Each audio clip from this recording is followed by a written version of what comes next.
Today I'm excited to share with you a plugin called DEHANCER. I don't know if you noticed, but I love the film look from Hollywood movies. And I've always been curious about how do they achieve that kind of look, you know? The quick answer to that is that they used film camera to film these movies. So the question is like, okay, well, how do I replicate that kind of film look in Hollywood movies, but with a mirrorless camera? With the Canon R6, that's the camera that I use right now. Fortunately, there are ways to achieve that desired look with any digital camera, and that tool is called DEHANCER. Now let's talk about what sets DEHANCER apart. In my opinion, is its simplicity of use. We all know that time is a valuable resource, and DEHANCER saves us editing time. It's really intuitive to use. You don't have to be a professional. They also have a lot of articles on their website where you can use to give yourself some tips, recommendations, and explanation about how the plugin works and what all the menu does.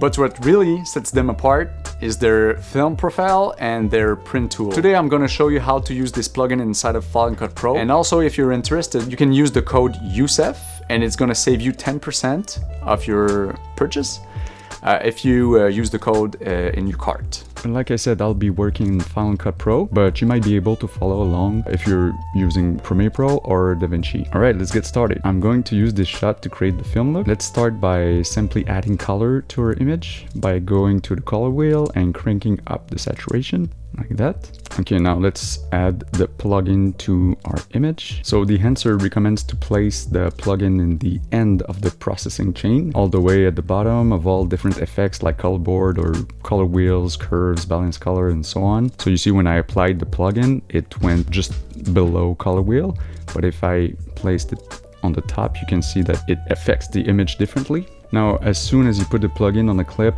it automatically puts several effects. The first thing we want to do is disable film grain, because it's gonna get in the way of our grading and it's taking some processing power of our computer. So it's gonna allow us to use DEHANCER with a better preview performance. Okay, let's begin by changing the film profile, because the one that comes automatically with DEHANCER does not fit our shot. Since it's an outdoor shot, I'm going to use the profile Kodak Vision 3. 50D, this one right here.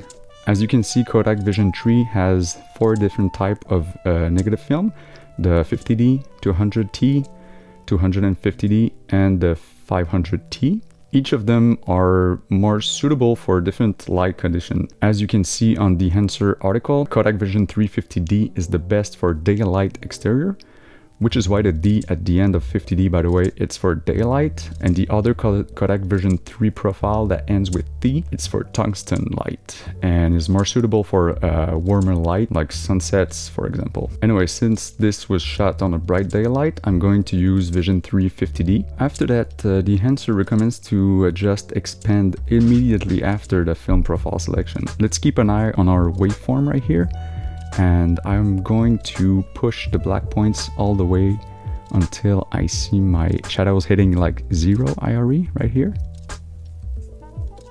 It's going to give some contrast to our image. And the white points, I'm going to drag the other way until my highlights reach 100 right here. You can see if I disable it, enable it, it gives some nice contrast to our image. Alright, after that, I'm going to go to film compression right here. This tool lets you create like a gentle roll-off of the highlights toward the midtones without affecting the shadows. It's also smoothing out the skin tones a bit, so I'm going to enable it, and you can see right away there's less light in the sky. And what I like to do is play with the white points and increase it a little bit, and also on the tonal range I will also increase it a little bit. So if I disable it and enable it, you can see the difference on the rocks right here, and in the sky everything become more softer.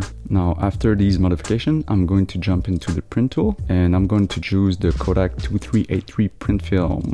This print film gives you that look from modern movie production. It gives nice colors to your shot, and I feel like it's hard to have those colors with a lot, for example. So the target white slider lets you warm or cool the shot. I'm going to slide it this way to warm up the shot a little bit. I'm also going to go on the exposure slider right here and brighten the shot just a little bit. Now with the tonal contrast, I'll increase it just a little bit also to give it a little bit more contrast to the image. Now this slider right here, the color density slider, is really cool. It lets you saturate only the aesthetic significant colors without affecting the overall saturation of the shot. We can see how it's affecting the saturation of certain colors, like in the sky and the shirt and the skin tones a little bit, without over saturating them. Now let's jump into the color head tool. This tool is like the split toning tool in Lightroom. I always begin by clicking on Gang. This will lock all three of the filters above and drag it to where you feel like you want your look to be. Then you can click on Gang again and make more precise adjustments for all individual sliders.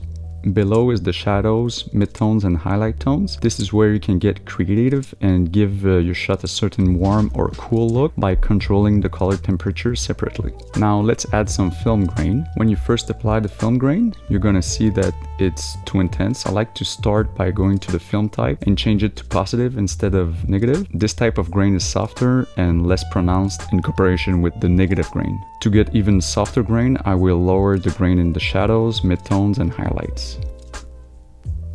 The chroma slider right here lets you desaturate the film grain, and I like to also bring it down a little bit. Also on the film resolution slider, you can add some film resolution. That way you won't lose the image quality. By adding the film grain, sometimes it's gonna lower the resolution of your image. So by increasing that slider, you gain the resolution back. Now let's jump into the bloom. I love what this tool does, but I also don't want to overdo it. The best way is to increase the diffusion all the way up and reduce the impact to like 60%. If we enable and disable, we can see that it gives a little bloom effect around the highlights and it's not overwhelming the image. That's exactly what I want. And that's how I use the DEHANCER Pro to create a cinematic film look to my video. If you're looking to have a quicker way to edit your video or photos, they also have an application for iPhone when you can apply all the same effects I just showed you. It's really simple and intuitive. So you can click on the small icon right here. It's gonna make a waveform appear. It's also gonna say if you're overexposing or underexposing by giving you some red and blue overlay. You can also disable and enable each effect by clicking on it.